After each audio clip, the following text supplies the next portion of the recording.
अस्सलाम वालेकुम guys. First time मुझे एक्सपीरियंस हुआ क्योंकि फर्स्ट टाइम पाकिस्तान से मैं हैवी अमाउंट लेकर यूके आ रही थी, लंदन आ रही थी।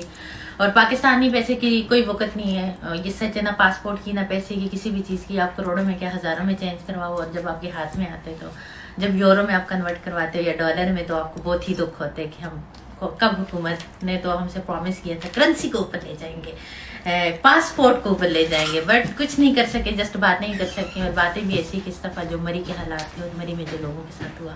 यूके में इतनी ठंड है और इतनी वो है, लेकिन यहाँ पे तो कभी सर्दी से कोई नहीं मरा, लेकिन मरी में थोड़ी सी बारिश और वो बर्फ़ हुई और लोगों ने की मौत वाकई। अल्लाह ताला उन सबको जन्नत में आला मकाम अता फरमाए।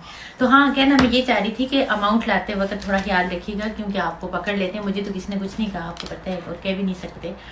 मैं तो बहुत इजीली सेफ तरीके से आ गई थी, लेकिन पाकिस्तान का जो कानून है वो गरीब को ज़्यादा वो करते हैं। तो जितने भी मतलब वो हैं, वो इस बात का ख्याल रखिएगा।